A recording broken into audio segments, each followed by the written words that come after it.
titik beku adalah penurunan suhu dari titik beku yang sebelumnya.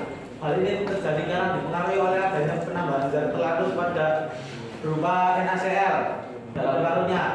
Gaya tarik menarik antar partikel NaCl menyebabkan penurunan titik beku larutan. Spesies Na+ dan Cl- ini akan membentuk lapisan di permukaan sehingga akan menghalangi uap air keluar. Dalam titik beku, gaya antar molekul akan diperkuat karena jarak antar molekul yang akan semakin dekat. Ketika ditambahkan NaCl ke dalam air, maka interaksi Na+ dan Cl- akan menghambat interaksi antar molekul pada air.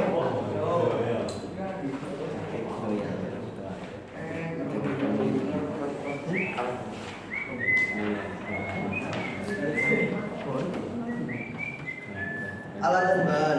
Alat: 1 baskom aluminium, 2 kaleng aluminium, 3 termometer, 4 wadah. Bahan: 1 susu UHT, 2 es batu atau air, 3 garam.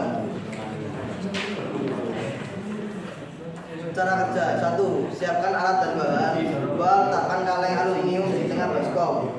3. Isi kaleng aluminium tersebut dengan susu UHT.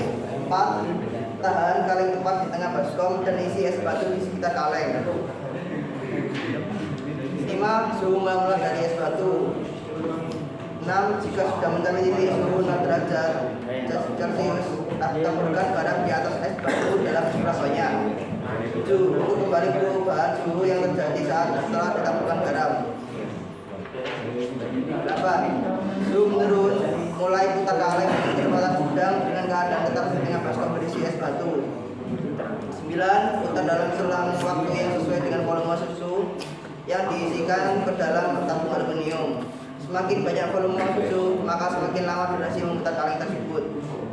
10. Jika susu di dalam kaleng sudah terbentuk padat dan berada di sekitaran dinding tabung aluminium, maka es krim sudah siap disajikan. Jadi, tata pengamatan. Penelitian ini merupakan penelitian eksperimen larutan terhadap penurunan titik suhu. Praktikum ini melibatkan hubungan lebih dari 2 macam variabel, terdapat suhu, zat terlarut, banyak volume, dan bahan-bahan yang terpakai.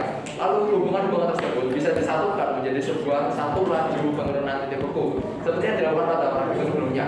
Yang sebuah es batu yang diberikan garam di atasnya bisa menurunkan titik beku air yang sebenarnya, yang berawal dari 0 derajat Celcius menjadi minus 1,7 derajat Celcius dikarenakan garam tersebut membuat sebuah lapisan di atas air atau H2O-nya agar menghambat pencairan es batu tersebut. Pengolahan data ini dilakukan pada praktikum ini berupa data kuantitatif, di mana hasilnya dikelompokkan dalam tabel numerik, dan perolehan data dapat diambil dari pengamatan siswa dalam melakukan pengukuran suhu sebelum dan sesudah diberikan zat larut berupa garam NaCl. Pengukuran dilakukan mendapat hasil berikut. Titik beku suhu larutan H2O sebelum diberi larutan NaCl adalah 0 derajat Celcius, dan titik beku suhu larutan H2O setelah diberi larutan NaCl adalah minus 1,7 derajat Celcius. Data tersebut merupakan dari hasil data analisis yang dilakukan oleh siswa bisa mengamati fenomena penurunan titik beku yang telah dipraktekkan para siswa. Larutan H2O atau batu yang belum diberikan larutan NaCl memiliki titik beku yaitu 0 derajat Celcius. Sedangkan larutan H2O atau batu yang sudah diberikan NaCl memiliki hasil titik beku yang berbeda yaitu minus 1,7 derajat Celcius. Dalam pengamatan ini, penurunan titik beku dapat terjadi karena reaksi yang ditimbulkan oleh larutan H2O dengan NaCl, di mana hasil reaksi tersebut bisa membuat sebuah lapisan yang dapat menghambat cairan H2O dalam es batu dan menyebabkan penurunan suhu pada es batu tersebut karena terjadi penghambatan pencairan